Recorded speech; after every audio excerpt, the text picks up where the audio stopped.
Fala pessoal, aqui quem fala é o Matheus do Fugostats. Eu tô aqui nesse vídeo para falar sobre Giovani Gonzalez, um lateral direito que o Botafogo tá buscando no mercado e tá até próximo de ser um novo reforço do Glorioso. Mas antes de eu fazer a apresentação desse atleta, eu queria pedir para você se inscrever no canal, deixar o like no vídeo e ativar o sininho de notificações, assim você não perde nenhuma novidade daqui do nosso canal do YouTube e também ajuda na divulgação. Então, é isso, vamos apresentar o Giovani Gonzalez. O uruguaio tem 28 anos, nasceu em 1994, ou seja, faz 29 nessa temporada. A altura dele é de 1,78, pesa 73 quilos e o pé dominante dele é o direito. Os times que ele passou foi no River Plate do Uruguai, Peñarol também do Uruguai e quando deu salto para o futebol europeu foi jogar no Real Mallorca. E passou também na seleção uruguaia, fez parte do ciclo pré-copa, né? Teve até aquela questão dele com o Pumita Rodrigues, os outros laterais direitos que estão em solo brasileiro, que é o Pumita e o Varela, que está hoje no Flamengo. E foi um jogador que acabou se destacando bastante no Uruguai, mas na Europa acabou não tendo tantas oportunidades assim, também não desempenhou um futebol lá tão chamativo. Nessa temporada até melhorou, mas o lateral direito titular deles é quem realmente está roubando a cena. Então, está apresentado Giovani Gonzalez, vamos para as características mais de destaque desse jogador. Agora sobre posicionamento, eu trago o mapa de calor de 2021/22 e o mapa de 2022/23 desse lateral direito. Em 2021 foi um jogador que não foi tão utilizado, teve mais dificuldade de ter as suas oportunidades. Dá para notar aqui que ele se aproximou um pouco mais desse corredor central, nessa pontinha aqui, dessa área com mais calor dele no mapa de 2021.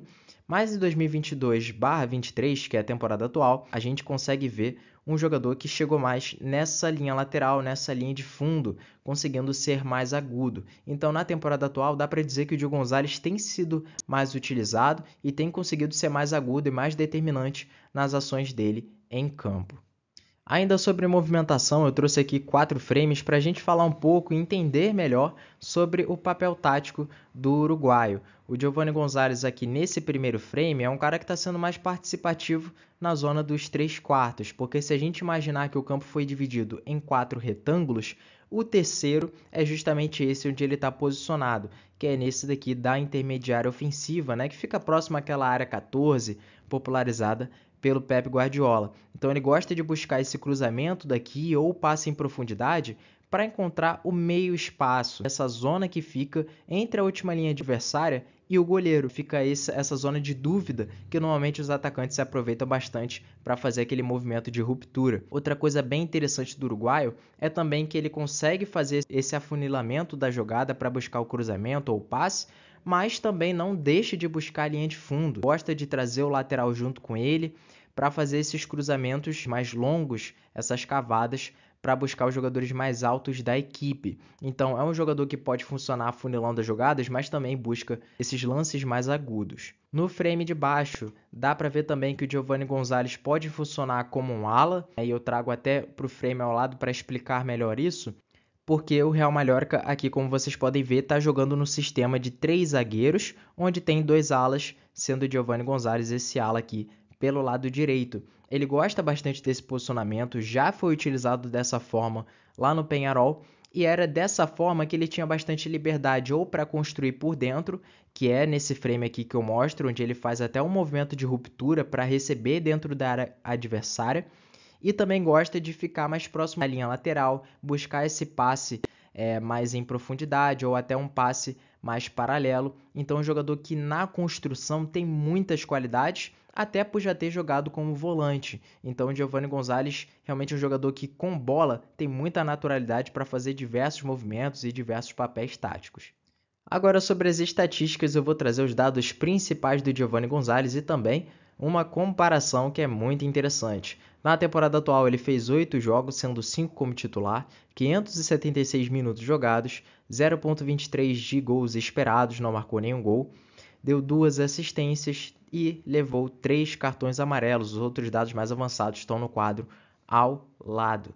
E eu trouxe a comparação dele com o Michael Murillo, que é um outro jogador, um outro lateral direito que o Botafogo também buscou no mercado. Então eu peguei os dados desses dois jogadores, Para o Murillo, que foi um jogador que jogou mais vezes, ficar mais equilibrado com o Gonzalez, eu coloquei o período de dados sendo o mesmo período desde que o Giovanni Gonzalez jogou a sua primeira partida na temporada atual. Então, tá ali uma quantidade de jogos bem parecida, né? Tem 8 jogos do Giovanni Gonzalez e 10 do Murillo.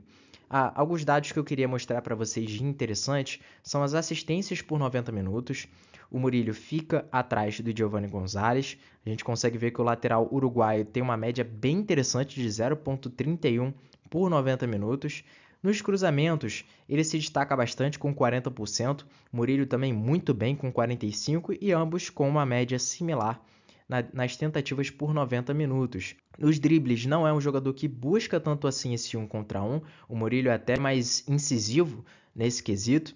E em toques na área, outra coisa muito interessante, são dois laterais que participam muito bem na fase ofensiva. O Murillo pisa bastante na área adversária e o Giovanni Gonzalez também é um lateral que gosta de fazer esse movimento.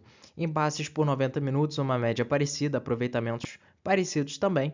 Em assistências para finalizações, o Murillo teve ali um destaque maior, mas o Giovanni Gonzalez também conseguiu ficar numa média acima de uma assistência para finalização a cada 90 minutos. E em passe-chave, que eu já disse em vários vídeos, que são aqueles passes que contribuem significativamente para a criação de uma chance, de uma oportunidade em gol, os dois também com uma média excelente, né? O Murillo com 0,9 por 90 minutos e o Gil Gonzalez até com uma média maior de 0,94. Então, na fase ofensiva, dá para dizer que são laterais muito equilibrados e que ajudam bastante nessa parte.